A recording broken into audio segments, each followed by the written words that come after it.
Good morning all. எல்லோரும் SI result and court hearing பற்றி கேட்டிருந்தீங்க.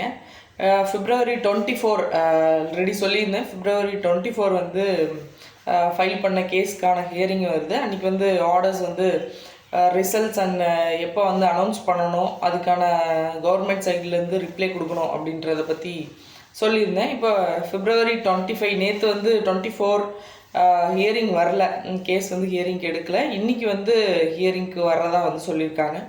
அதனால் இன்றைக்கி ஹியரிங்கை பார்ப்போம், என்ன ஆர்டர்ஸ் வருது, என்ன கவர்மெண்ட் சைட்லேருந்து என்ன ரிப்ளை வருது அப்படின்றத பார்ப்போம். மேபி இன்றைக்கி சொல்கிறதுக்கு வாய்ப்பு இருக்குது. எப்போ வந்து ரிசல்ட் அனௌன்ஸ் பண்ணணும், சிலபஸ் வந்து எப்படி இது பண்ணணும், அப்கமிங் இயர்ஸில் எப்படி எக்ஸாம்ஸ் கண்டக்ட் பண்ணணும், இந்த மாதிரி விஷயங்களை வந்து சொல்கிறதுக்கும் அதை ஆர்டராக பாஸ் பண்ணுறதுக்கும் வாய்ப்பு இருக்குது. கவர்மெண்ட் சைடில் இருந்தும் அவங்க கொடுக்குற ரிப்ளைலேருந்து என்ன மாதிரியான கைண்ட் ஆஃப் ரிப்ளை கொடுக்குறாங்கிறத பொறுத்து நம்ம நெக்ஸ்ட்டு அடுத்தடுத்து எப்படி நடக்குன்றதை ப்ரிடிக்ட் பண்ணலாம். எல்லாருக்கும் பெரிய டவுட் என்னென்னா, பிஃபோர் எலெக்ஷன் வருமா ஆஃப்டர் எலெக்ஷன் வருமா அப்படின்றது ஒரு பெரிய டவுட்டாக இருக்குது. மேபி நமக்கு இன்றைக்கி பாஸ் பண்ணுற ஆர்டரை பொறுத்து தான் வந்து ஆர்டர் பாஸ் பண்ணி ரொம்ப சீக்கிரமே ரிசல்ட்ஸ் அனௌன்ஸ் பண்ணுங்கள் அப்படிங்கிற மாதிரி சொல்லிட்டாங்கன்னா, ஆர்டர் பாஸ் பண்ணிட்டாங்கன்னா நமக்கு அதுக்கு தகுந்த மாதிரி நெக்ஸ்ட் ப்ராசஸ் வந்து ரொம்ப ஈஸியாக இருக்கும். மேக்ஸிமம் வந்து ரிசல்ட் ரிலீஸ் பண்ண அப்புறம் 45 to 60 டேஸ்க்குள்ளே வந்து ஃபிசிக்கல் கண்டக்ட் பண்ணிடுவாங்க. அதுக்கு மேலே டிலே ஆகாது. அதனால் இப்போது இந்த மந்த் எண்ட்லேயோ இல்லை ஃபஸ்ட் மார்ச்லேயோ நமக்கு ரிலீஸ் பண்ணிட்டாங்கன்னா பிஃபோர் எலெக்ஷனே வந்து நமக்கு ஃபிசிக்கல் கண்டக்ட் பண்ண வாய்ப்பு இருக்குது. இல்லை இதுக்கு மேலே டிலே ஆகுது, ரிசல்ட் வர்றதுக்கே டிலே ஆகுதுங்கிற பட்சத்தில் நமக்கு ஆஃப்டர் எலெக்ஷன் வந்து ஆட்டோமேட்டிக்காக வந்து எலெக்ஷன் இடையில வந்துடும்.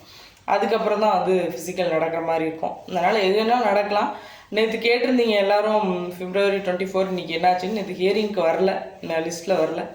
இன்றைக்கி வரதா சொல்லியிருக்காங்க. இன்றைக்கி பார்ப்போம் எந்த மாதிரி ரிசல்ட்ஸ் வருதுன்னு ஆர்டர்ஸ் வருதுன்னு பார்த்துட்டு அதுக்கு தகுந்த மாதிரி இது பண்ணுங்கள். அஃப்கோர்ஸ் நிறைய டவுட்ஸ் இருக்குது, நிறைய குழப்பங்கள் இருக்குது.